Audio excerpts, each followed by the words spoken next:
of the Financial Advisory Commission. Present this morning are commission members Ross Arnett, Ed Meehan, Peter Vale, and the chair, Jim Cardillo, which constitutes a quorum. In addition, we have other attendees. As the meeting progresses, they'll be introduced and speak. The first item on our agenda is to approve the agenda that was circulated. Thank you again, Kat, for the moving it to the top of everybody's inbox this morning. If I could get commission members to look at the agenda and entertain if there are any revisions, or entertain a motion for approval.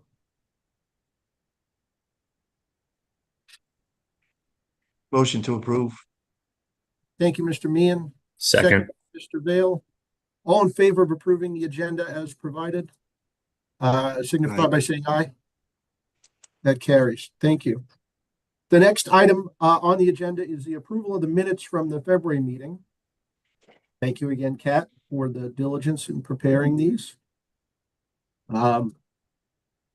Any questions with regards to the minutes, or if there are no questions or revisions, I'll entertain a motion for approval. Motion to approve. Thank you, Ed. Seconded by Mr. Vale. All in favor of approving the minutes as proposed, signify by saying aye. Aye. Thank you. That carries. Next item on the agenda is the reports, first from the Finance Department.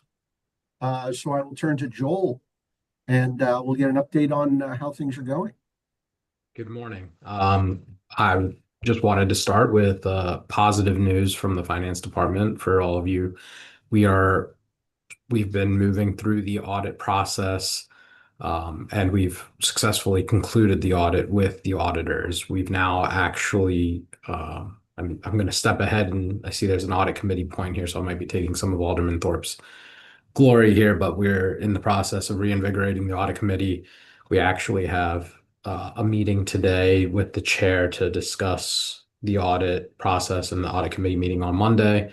And so looking forward to completing the fiscal year 25 audit and the single audits successfully. Sean Doyle's on the call as well and can speak to that if you'd like any additional information. But as we move through the audit committee process, we can bring that information forward to the Financial Advisory Commission.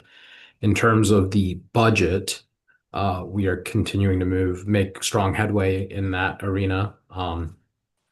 We have a meeting scheduled with the mayor later this week to do kind of an initial view and start working through first level iterations with leadership prior to submitting to council on April 13th. All things continue to progress in good order, and we don't anticipate any issues with achieving that April 13th deadline. In terms of components of the budget, we've begun opening discussions with Davenport, our bond advisor, to review debt capacity and to think about strategic ways of financing things such as capital projects as well as fleet replacement. And so evaluating different options with Davenport and thinking through items such as capital leases and otherwise. Outside of that, we're just continuing to move forward and execute to plan. So I'll pause there. Joel, how goes the staffing needs there? So I'll actually pass to Vicki Buckland because I know the finance director position had been open, and I believe it just closed recently with some strong interest. So I'll pass there and allow her to speak. Thanks. I'll come back because I have a couple other items. Can we do the staffing after we conclude the finance department? Yep. Thank you. Joel, with regards to the audit, and in the past, the Financial Advisory Commission has received the full audit report, ACFR, single audit letter, required communications. I guess our expectation is we would then receive that when it's done and prepared. I doubt we have a lot of questions that come out of it. We don't meet with the audit firm directly. It's more for informational purposes to give the facts and background on it. So when those are at the completed stage, I would request that you forward it to Kat, and then Kat will distribute it to the FAC members.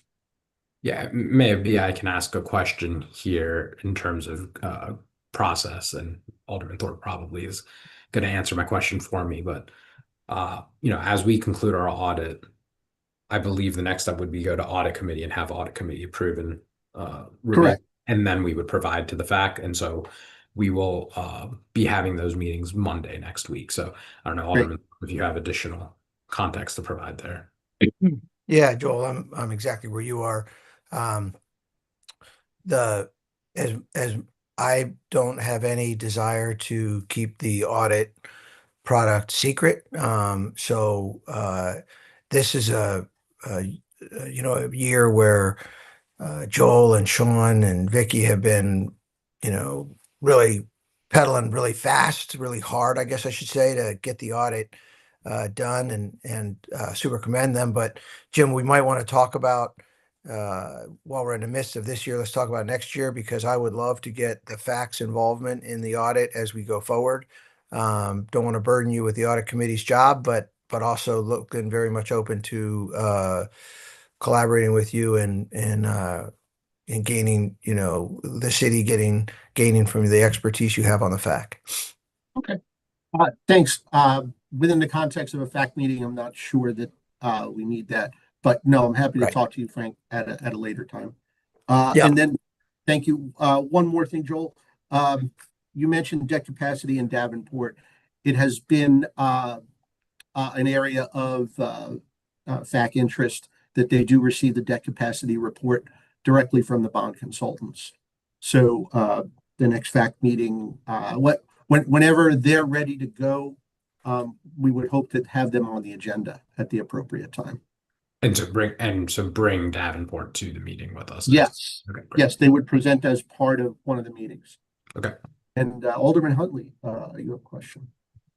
Yeah, Jim, I just wanted to say that, last year we had planned to have that debt affordability report presentation, I guess I should say, from Davenport be jointly between the FAC and the Finance Committee. And, we messed that up with the scheduling error and the FAC didn't get invited. But I have reminded the City Council Associate to make sure that this year, when that part of our budget briefings get scheduled, that the FAC is invited.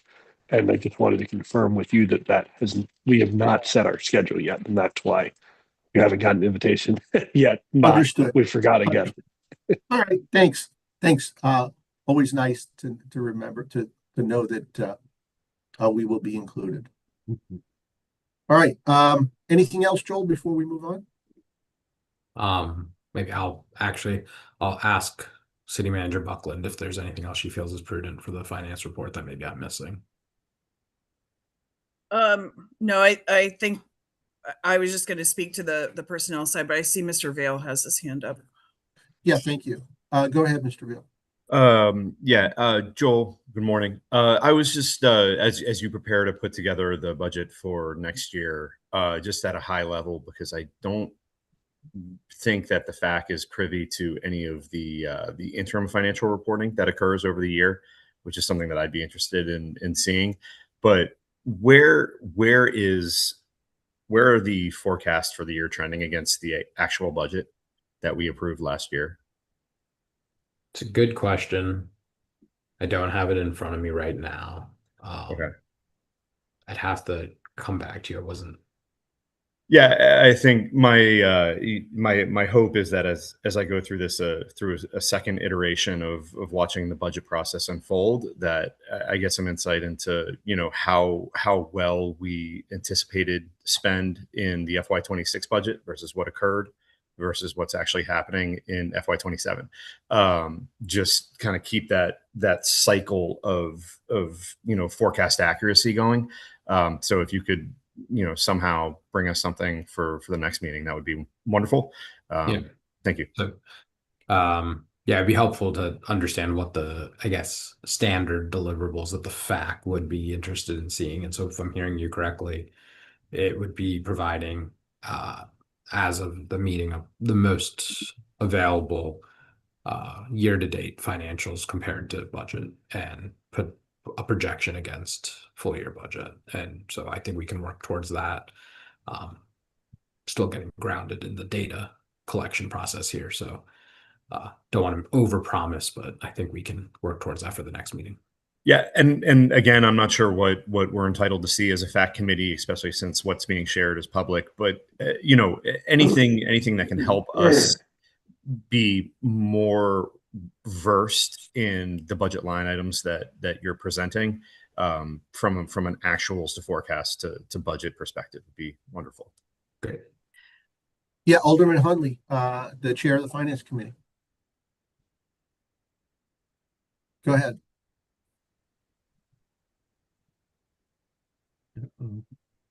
Alderman Hunley, do you want to speak?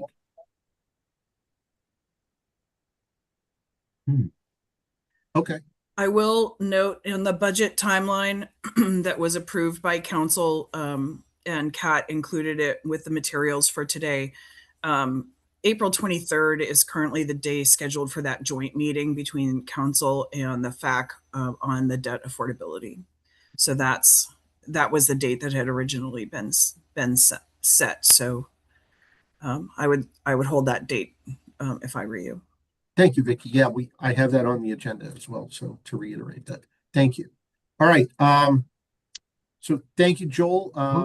And thank you to Sean for getting us through. Ross, go ahead. Did we want to hear from Ms. Buckland about the hiring? Yeah, I just wanted to make sure that we wrapped up with Joel and Sean, and thank you for your efforts on getting the audit done. Thank you. We recognize the heavy lift that you guys undertook, and we're appreciative of the work to get it done in the time that it took. I'd be remiss if I didn't give much of the credit to staff and their efforts for really seeing it through. We were able to come in and just provide some high level oversight, and Sean was certainly involved in day-to-day operations. So I give my commendation to him, but the staff stepped up upon receiving just guidance and support. And so want to make sure it's really clear that they really executed here. And we're very thankful for their efforts. So thank you for the recognition, but would love to pass that along to the team. Good. Please do. Please do.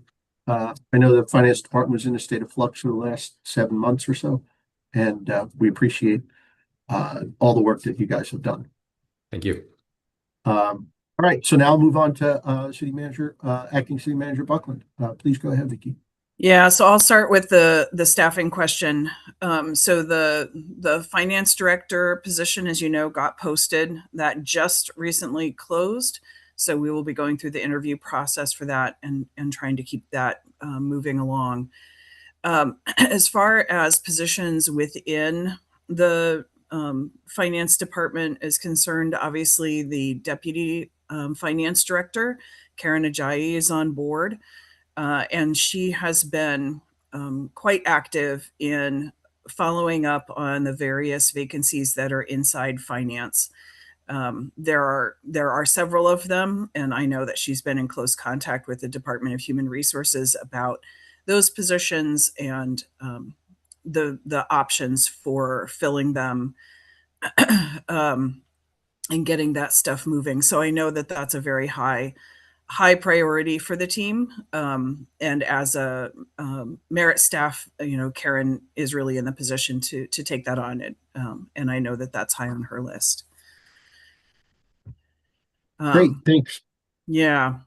As far as just to stay on the hiring topic, the other position where the open period closed recently was the city manager position, and so likewise we're moving through that process, and we'll be again diligent in following up with that. So that is well underway.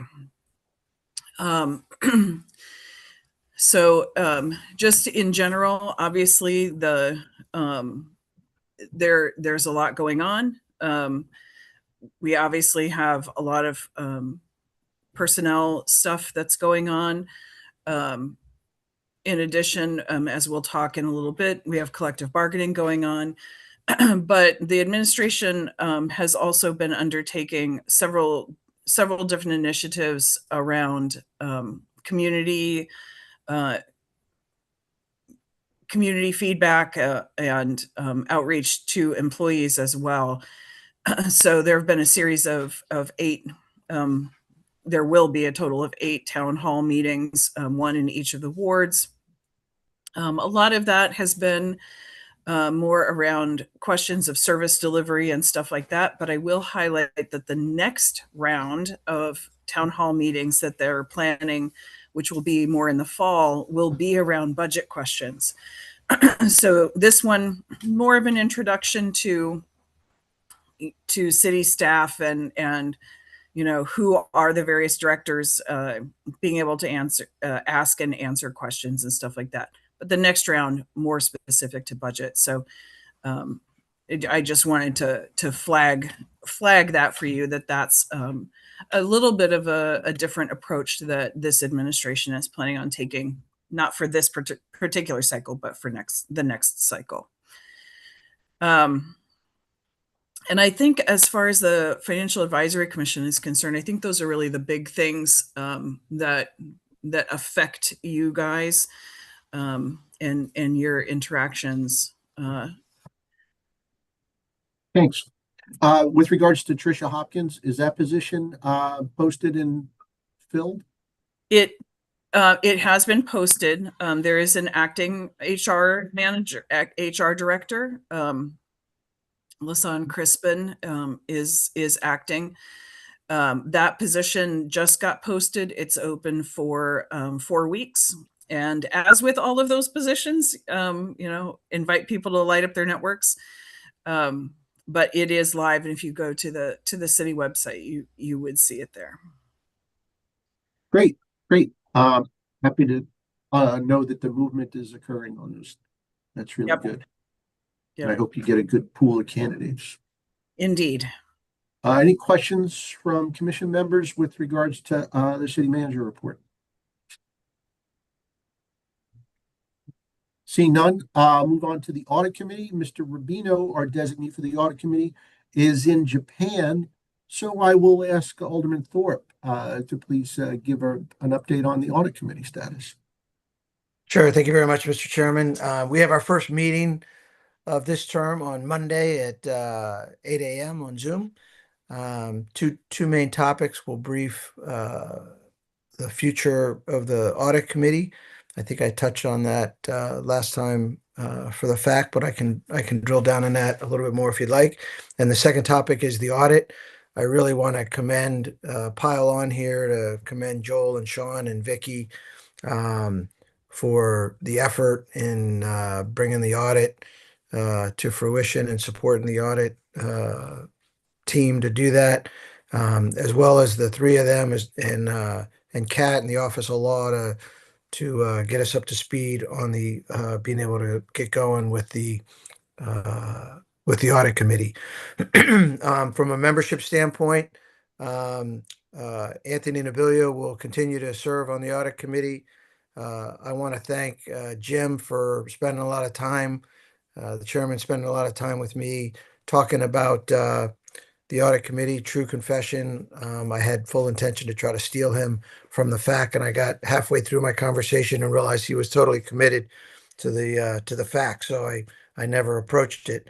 Joe Rubino, as you all know, is the FAC rep, and then the alderman, it's Harry Huntley, Janice Alsop Johnson, and myself. Harry and I have spent a lot of time together talking about how the finance committee and the audit committee work together. And we really love this model that, the finance committee creates the plan and the audit committee makes sure we measure the product of the plan. And I think we've got a great situation where Harry and I are partnering on this as he chairs the finance committee, and we stay totally up in sync. To use Vicky's expression, I am actively recruiting members for the audit committee. So if you could light up your networks, in my perfect world, we're looking to recruit a CPA who just loves to read audits. And I really would love to get somebody on the audit committee like I had when I was at the Navy Memorial who would just consume an audit and talk about page 17, paragraph 3. I think this sentence is questionable and really made us better. And the other kind of person I'm looking for is maybe an MBA kind of person where they've have experience leading a company government where measuring the product of the plan. So I think it's a great opportunity for a volunteer to become part of the audit committee.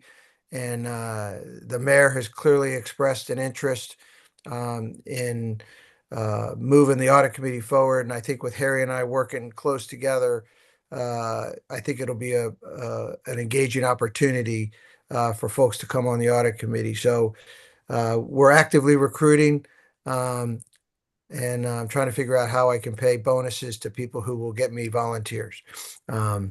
So that again, thanks Joel and Sean and Vicky for everything you're doing, and Kat for the audit committee. That concludes my report. Thank you very much, Alderman Thorpe. Anyone questions or comments with regards to the audit committee? No, as someone who has been the designee from the FAC for 7+ years, it's near and dear to my heart, and I'm happy to see it reconstituted, as former Alderman Arnett will attest. Okay, so then we move on the agenda, seeing no questions, to introduction of a new member of the FAC. He was an attendee at the last meeting, and he was sworn in late January, the 23rd, I believe, as a new member of the FAC. The introduction is really not necessary. Mr. Ross Arnett, go ahead and please speak as you want to introduce yourself, if necessary. Fine to be on the fact. We are happy to have you, sir. Thank you very much for your interest, and thank you in advance of your future participation. Okay, on the agenda, I had written an item about the discussion we had at the last meeting in February about the collective bargaining process that the city is undergoing with its active unions. And we were trying to find a way to keep the FAC informed of the budget, the collective bargaining process. And Vicky had indicated that she was going to speak with the Office of Law about how we make that happen. So I'll turn it over to Vicky. Yeah, so I did have that conversation. Ashley, obviously, who joins us here, is with the Office of Law. Yes, thank you. But I spoke with Carrie Berger, who is the lead on personnel issues and participates on the collective bargaining. And essentially, there is not a way for the FAC to participate in bargaining. It's not actually part of the established duties. So she pointed me to 2.48.110 in the city code, which is the duties of a financial advisory commission, which is to advise the mayor and alderwomen on financial issues, which includes the review of collective bargaining agreements prior to execution, and then an annual report on which is not participation. It's review prior to. There are rules at the federal level around who can participate in collective bargaining. If someone other than the two parties involved is to be brought in, that needs to be mutual. The attempt by one side or the other to sort of force a third party into the collective bargaining is considered to violate our obligation to bargain in good faith. And so that's not really what's in front of us. The role is more of an advisory role to the council, And then we had the conversation ahead of time of, are there things in particular concerns that the FAC would be interested in us keeping in mind as we go into collective bargaining? But that's really where the limits are. Thank you. Thank you very much. So yes, the site is the FAC enabling legislation 2.48.110, and the clause about review prior to execution, can that be accommodated? Yes. Yeah. So at the, when that, right, the execution happens at council. So there is a period of time, after the negotiation is done, but before it's actually executed, there is a period of time for review, both on the part of the council as well as the part of the Financial Advisory Commission. Thanks. Mr. Arnett. Thank you, Mr. Chair. When Steve Silvestri was the negotiator for the city, he insisted that the city, before negotiations started, provide the room that the city had in the budget, basically provide the flexibility to provide any increases. And that set the context for the negotiations. Is that something that can be shared with the FAC? The same information that would be shared with the unions about financial ability?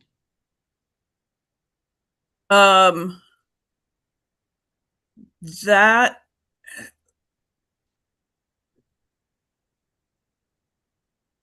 how shall I say this?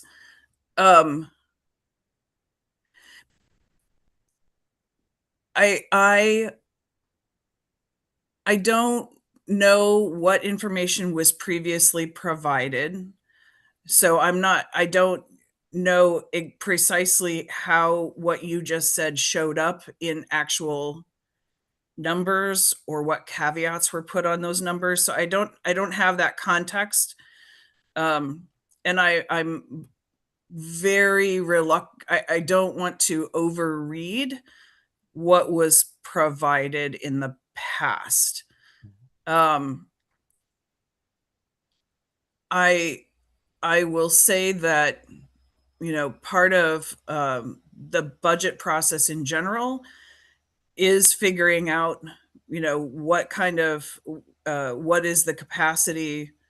Obviously, that's a question of what is the capacity of the city. There are lots and lots of pressures, as this group well knows, on the budget. And I don't think that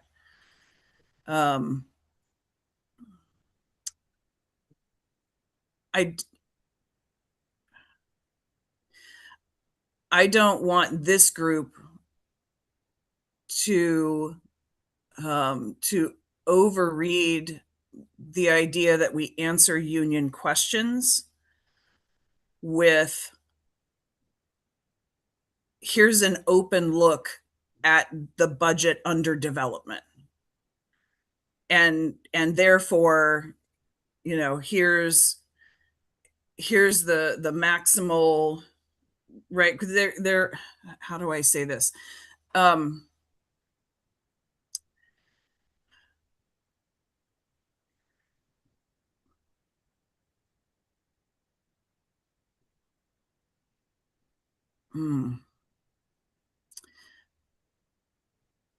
Is it easier for Ashley to elaborate and communicate? I'm going to look to Ashley to see if she can help me on this. But I think that obviously the question of how much can the city afford, right, is usually typically how that's framed. Is a relative question compared to the various, right? There are lots of pressures that come into that, which is different from the question of, what's the this particular question of economic requests on the part of the unions is one of those pressures. And I think it would be disingenuous for the city to somehow pretend that none of the rest of those pressures exist. I'm not sure how else to say that. Ashley, I don't know if you've got a better way of saying that. Well, I mean, union negotiations are not my strong suit. So with that disclaimer, but I think as with any sort of negotiations, there's a give and take about how much information is disclosed and in what format, and what compromises are going to be made. And so in the past, we didn't have virtual Zoom meetings where information was just, so you could disclose information and it could be a little bit more tightly withheld. Nowadays, when you disclose information, one, it's not as easy to tightly hold on to it because it instantly becomes part of YouTube. So something that, 20, 30 years ago would have been shared with a group in person in a small meeting is now being shared with everyone. And so that's my first consideration is, we're getting much broader reach when we share information. And two is that to some extent, negotiations are a long-term compromise, and you don't necessarily want to share information that's going to shift and change as the negotiation process goes on. And what might be initially important for both parties at the beginning is going to change. And then, how that information will cycle back. I think it's too fluid of a process. And acting city attorney Carrie Berger can always weigh in with the more detailed information. But from my perspective, I think negotiations are too fluid of a process to release a lot of the information that goes into sort of reaching a compromise between the parties. So for the last negotiations, they were not completed in time for the mayor to present the budget to the council. So there was a amount of money that was set aside in abeyance for the union negotiations. And that clearly was in the budget. It was public. And I always felt it kind of tied the city's arms behind his back, because it was sort of like, well, here's something that's already on the table. We'll go from there. So I can agree with both sides of this argument. Having any number in advance is something that is sort of the starting point for negotiations rather than starting from scratch. On the other hand, if the fact is going to be an advisory group, it would be, and we're going to participate somehow in advising on the union negotiations, it would be nice to have some sort of idea of what the latitudes are that the city has, even if it's not made public. Maybe there's a closed meeting of the fact. We can have closed meetings under the Open Meetings Act rules. But it seems like, to be blunt, it doesn't feel that the city has a role other than when everything is done, we'll pass it by the fact, and you can do a rubber stamp review of it, but nothing more than that. I'm not sure from my perspective I would characterize it that way. So I've got a couple of responses to that. One is that I take your point about your feelings regarding the sort of order of operations last year. So I hear you on that. Regarding the other piece, I think that, that was why two things. One, it's why I came to you guys earlier this year to hear from this group what those priorities are as we go into negotiations. and on the other side, I think I don't think that the expectation is that it's a rubber stamp. I think that, and obviously, Alderman Huntley and Alderman Thorpe can speak for themselves, but my perception has always been that the council is looking for the fact to produce an opinion about what's in front of them of, at the end of the day, here's what we see in this agreement. And which is a different question from whether the group participated in producing it. In some respects, that advisory role conflicts with the idea that you would be participating, right? If you're participating, you're some of an owner of it, not an advisor to the council, right? But my impression has always been that the council has been interested in an honest opinion of what do we see here? Okay, yeah, I believe that we are at the point where we're asking not for active participation, more in an observing or advisory role. So again, we're happy to serve in that capacity. I know Ross mentioned it, and it was brought up in the last round of agreements that the city prepares its budget. It's a public document, and the unions get to see what the city is budgeting for staff increases, kind of showing their hand going into negotiations. So anything, Ross mentioned a closed meeting of the FAC, and I would strongly encourage that to happen. Go ahead, Peter. Hi, good morning again, everyone. Yeah, I think Jim used the right word, even though he struggled with it, like observation of a process, because the union negotiation, the whole collective bargaining item is a process. And so, our review can start with what is the city intending to go in with as a first bargaining point from a financial perspective, because I know there's a whole lot of other HR related and personnel related items. But watching how an initial negotiation position changes to a final agreement can be part of that review process, not just the end result, but the back and forth between the two groups, and how that evolves. And so for me, I would like to sit in those meetings as a silent observer, as a silent participant, but not, and I understand that you're saying that's probably not possible.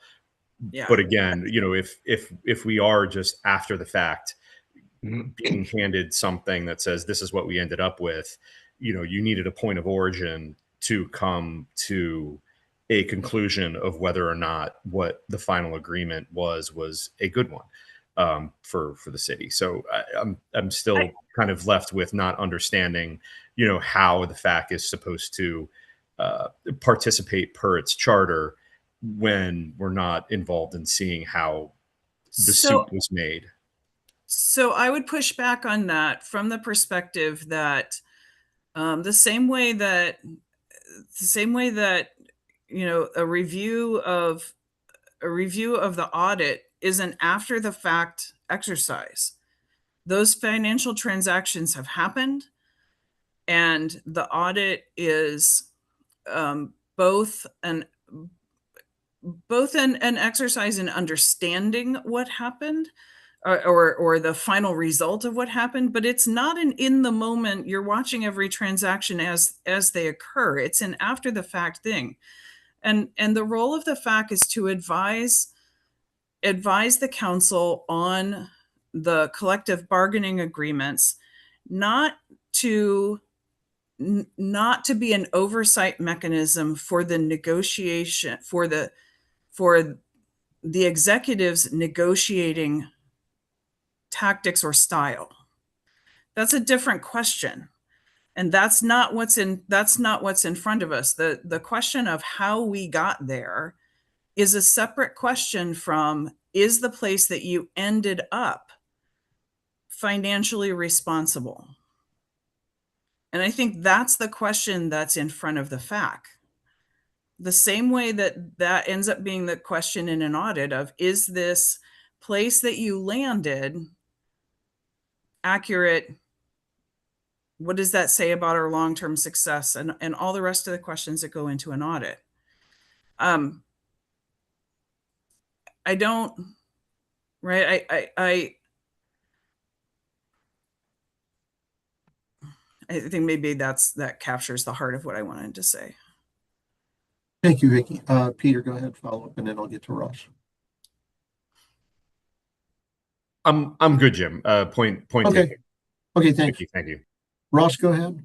So I'm reminiscing of my days on the council, and I think, in fact, the fact is not in any different position than the council is. I don't know whether this year the council was given a pre-negotiation briefing about the intent of the goals of the administration in negotiating with the unions.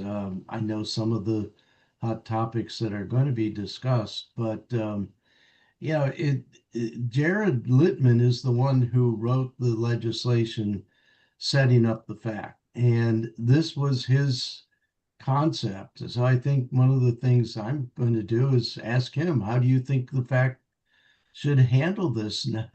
You've given us this assignment, and yet it seems to be, your review is, you successfully negotiated.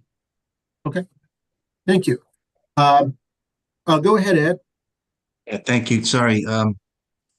So trying to be brief on this, but we've had a number of discussions on this topic, going back quite a number of years in my recollection. So, and clearly there's a divergence, in my opinion, there's a divergence in view from what's been expressed by FAC members and what's come from the city administration and what the FAC's role should be. So let me just try to focus on avoiding the no part and see where we can get to yes, if that's possible. So is there room at the beginning of the process for the FAC to have input on what the priorities might be in the negotiations, or where particular areas could be focused on, so that we could have some back and forth before the process gets launched? Is that a possibility? That is exactly what I have tried to do this year. Okay. I don't know when that occurred, because I don't recall anything of that nature happening. So that is exactly what I tried to do last month, and we got caught in this discussion and didn't get to that part. Okay. All right. That's where I'm coming from too. So yeah. Okay. So I think it would be helpful if we could, as part of the process, whether that can be open or whether it's more appropriately in a closed context, but that I think would be helpful. So how do we make that happen in the future? I mean, I obviously I'm very open to having that discussion ahead of time, and if the group would like to have Ashley is much more of an expert on the rules around closed meetings than I am. She would have to speak to that aspect of it. But I'm very open. That is what I wanted to do this year. Okay. Is it still timely to do that? Is it possible to schedule some opportunity for that? I mean, I think that still, that view is still relevant. And none of those agreements have been signed, and I think that's still something. It's still something I'm interested in. Okay. How and when do we do that? And I would envision that it would be helpful, Vicky, if we would need some insight as to where the city wants to try to go. There may be ideas that, one or more folks on the fact may have in terms of making suggestions, but I think it's got to be a sort of a iterative process. We go back and forth a little. So I think it'll be good if it's possible to schedule such a discussion. But you tell me if and when we can do that. I don't have any particular restrictions. Obviously, sooner is better than later. Ashley, you'd have to speak to. I mean, if we're going to do a closed session, I would, not that I can't attend, but I would also like the acting city attorney, who's way more involved in these than me, to hopefully also attend, and perhaps I can discuss with her about some areas where input would be useful to include on the agenda for a closed session. But I can do that. Thank Great. you. Thank you. Great. Yeah. That's great. So I guess whatever feedback we need in terms of when we can do that, in my own view is, if that requires a special meeting, so we don't wait another month, that's fine too. Whatever we can work out, I guess I'll leave that up to the chair to work that through, whatever is appropriate. Yes, we'll do. Thank you. Okay. And then if I've got, two other similar points to just raise, is, so once we get past this initial sharing of ideas, to try to develop particular areas of focus during the context of the negotiations, bearing in mind the concerns that have been expressed, about the role that the fact should have, but the constraints that might be there. To what extent is it possible to get some sort of interim updates, or if we identify hypothetically three priorities, and the fact and the administration, we're all in agreement, yes, they should be priorities. Is there a possibility that there can be some kind of interim update, either to the fact as a group, or perhaps a single designee of the fact, who then would be generally apprised, so that by the time we get to the end, it will not be just all news. We will have had some insight. That, I think, is much more difficult, partly because to Ashley's point earlier, those compromises are often evolving, and so I think that the idea that stuff gets linearly locked down is probably not an accurate view of how negotiations typically work.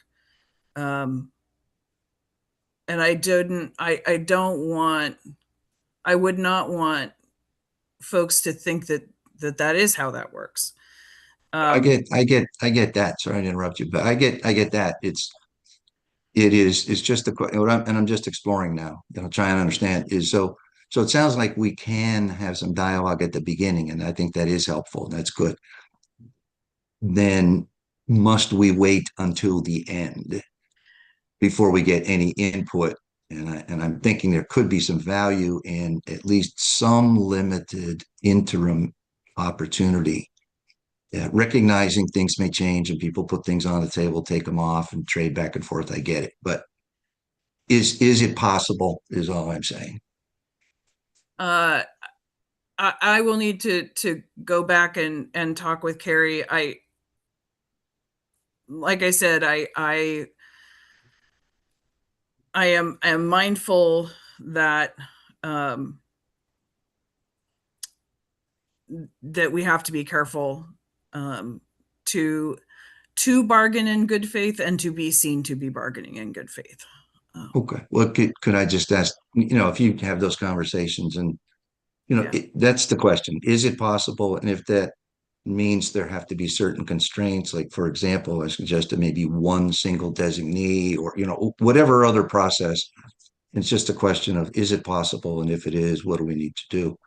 And then the last thing I was going to ask about is, I know over the years we have reviewed the agreements, that are final prior to signature, and there's been input. And I know, every year we write a letter expressing the opinions.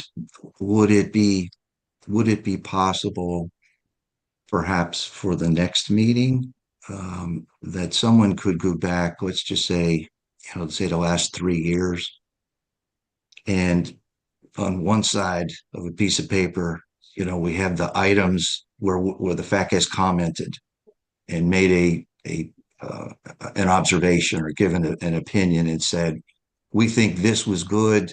We have some concerns over that, and line it up with what, if anything, was done in response. Because it's not clear to me how the review is working at the end in terms of resulting in any action or change. And it would be very helpful to know how the advice is being taken, because that may help the FAC get a better understanding of how we can be more helpful too. Yeah. So in general, this is part of why I wanted to have that earlier engagement with the FAC of what are the particular topics that are of concern, that we should be keeping in mind during negotiations, partly because that then gives you a benchmark on the backside of, here were the things that we had some concerns about. How did that turn out? Was that what we had hoped for? Partly what we hoped for? Not at all what we hoped for, right? Like it gives you a little bit of a topic list of things to specifically look for inside the agreements. Right. Well, that's exactly what I'm getting at, because I do know there are certain areas that I had flagged in the past, and I know others had flagged, and that in the letters we made comments on them. What I don't know is to what extent those comments were taken into account and whether any adjustments were made in future. And so that's why if I think that you're in better position than I am to be able to run that comparison, and then that would be very helpful to know. Okay. Great, thank you. Alderman Hunley.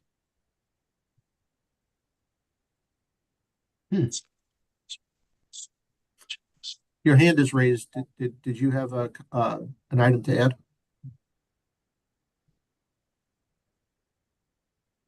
Hello? Okay.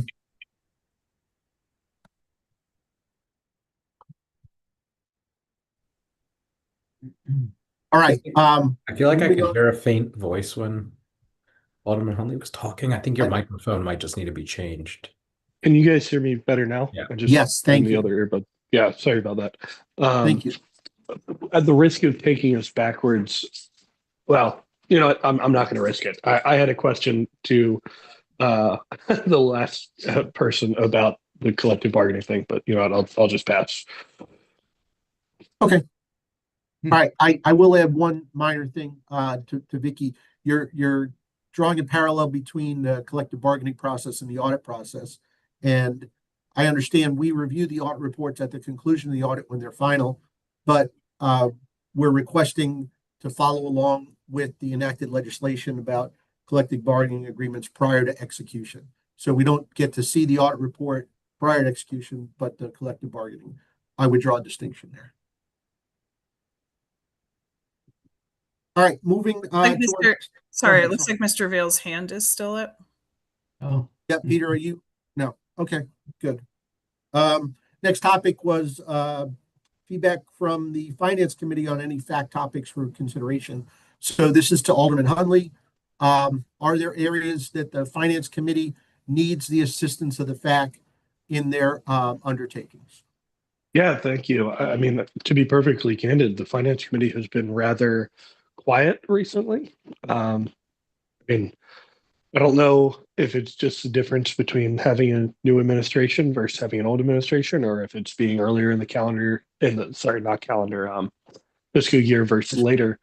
But we've had relatively few fund transfers and supplemental appropriations and that sort of thing, changes to the budget recently. I think the council members have put together some initial and shared with the mayor some initial priorities for the budget. So if any FAC members, and this doesn't need to be a formal, like everybody takes a vote kind of thing and writes a report, but if any FAC members have priorities for the budget that you'd like to convey to me, I'd be happy to hear them and be the conduit for that. And then the other thing is just that I was talking to the mayor yesterday that sometime in, let's see, we're in fiscal Q3 right now, sometime probably towards the beginning of fiscal Q4, we'll have some, call them book balancing, fund transfers kinds of things. Generally, and this actually goes to the question that was asked earlier by Mr. Vale, generally the finance department is pretty darn good at estimating how much money we're going to spend, and to the extent that they have uncertainty, it is overwhelmingly that they are being conservative. We almost always spend less than we think we're going to, with maybe a couple departments being the exception to that. So what I'm getting at here is those adjustments in Q4 are relatively easy to make. If there's particular areas that the administration has found might need a little more money, it's not budget busters, because there are many more areas where it turns out we didn't need quite so much money. So as we get to those, I don't know exactly what the extent is going to be, but if they are significant, if they are big ones, then it might be helpful to see for the fact to weigh in on some of those. But I've kind of got to wait and see what they look like before I know. All right, thank you. Ross. So two things. One, Harry, are the council members' budget priorities something that the FAC can see ahead of time? Yeah, of course. We had a work session where we went through and discussed them. It was, gosh, I'd have to go and look what day that was. But it was, I think, maybe the January work session. All right, so I can go look at that, see. The other thing, and this is something that you and I spoke about yesterday, I at least would like to receive the budget binder that the council receives. I don't know whether the FAC has ever received the budget binder in the past, but that's where you can take a deep dive and look at what's, excuse me. Look at what's going on in the budget, the changes from previous years, changes in staffing by department, and so forth. Yeah, so that is, like I said, all publicly posted. I will be a foremost champion that when, and actually maybe I won't be foremost because Alderman Thorpe might be even more vociferous on this than me. But when we, the council, get that it is posted online for everyone to see, I can understand wanting a printed copy. I think it would quickly become not tenuous for the city to provide those printed copies to every member of the commission, because I know actually printing those out is a significant expense. So what I'm suggesting is that we make sure that it is available electronically. And again, happy to do everything in my power to make sure that that is done as expeditiously as possible. And that if any member of the FAC or any other commission, the audit committee, et cetera, would like to have a hard copy, that be their responsibility. Thank you. So what I would ask here is, as those budget books are prepared and distributed to the finance committee, that Alderman Huntley, you would forward to Kat, and then Kat would distribute to the FAC members, if that's appropriate. Yeah, sure. And there is a webpage, if you just search up Annapolis budget, that they get posted on also, and all the previous ones are there as well. Yeah, I know there's some going back there to 2017 and all, and instead of trying to wade through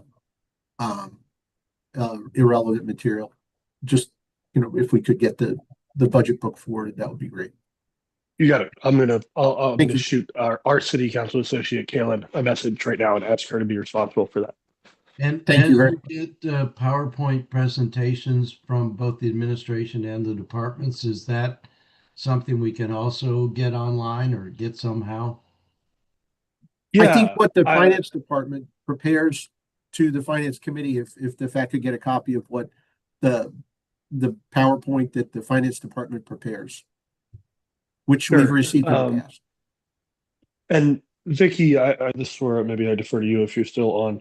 Is it reasonable to assume that the presentations that are given by the departments, that those get posted in a public way? I know we have last year we just had a Google Drive folder of them, but is it reasonable that we can have those presentations available to the public? The PowerPoint slides, I mean, not the video of it. Of course, the video is. Yeah, no, I think that's a totally reasonable request. Okay, thank you. Yeah, I think the finance department report would carry the most weight with the fact. The other departments, you know, if it's public information, great, but this would help us in our role to advise the finance committee if we saw what the finance committee was receiving. Absolutely. And of course, like I was saying, all the videos are publicly available and posted on the city's YouTube page, but I can completely understand wanting to have the slides in addition to the video. Okay. All right, we are running a little long, but thank you for the dialogue and all the valid points raised. I have no items on new business. I don't have any adjustment. I don't have any recommendations from FAC members to go ahead, Ross. I would like to put on new business spending affordability. Okay. Thank you. That is a topic as the budget process has begun. We have, just for everybody's sake, we have twice circulated a report on a spending affordability function within the city departments. The report has been delivered to the mayor and council twice. If everyone deems it appropriate, I will request that be recirculated to the reconstituted council and new mayor. Would that be appropriate, Ross? Yeah, I think that would be a good start. Very well. Very well. Kat, I'll work with you about that. And Ed, go ahead. Yeah, sorry. So just to briefly follow up on what came up last time is I think today's discussion has again illustrated that there might be value in discussing what we perceive the role of the FAC to be. And it does sound as if there's a concern about the limitations of the existing city legislation in terms of like collective bargaining as an example, but that it might be appropriate to have the city code circulated among us in terms of what it says about the role of the FAC and have some, open discussion about where we think that's working, where we think it might be improved. And perhaps we could get to a point where we can make some recommendations for how the legislation might be updated to enhance the ability of the FAC to help the city. Great. Thank you, Ed. I will take that on. I will circulate the enabling legislation and I would ask for comments back. And then I will work through Alderman Huntley on the finance committee and the city attorney's office to consolidate all that. If any potential changes or requested revisions come up. Sounds great. Thanks. Great. Thank you. All right, next item on the agenda is just to reference our two next meetings in April. The first is the regular meeting, the second Thursday in April, which is April 9th at 8 a.m. And then 2 weeks hence is the joint meeting with the Finance Committee, which will be the budget presentation. My expectation would be documents would circulate at least 48 hours prior to the meeting, please. I would request that so FAC members can at least attend the meeting somewhat informed. So my only request there. If I have any more questions or comments from FAC members, I will listen or I will entertain a motion for adjournment. I'll make a motion to adjourn. Second. Thank you. Seconded by Mr. Arnett. All in favor, signify by saying aye. Aye. All right.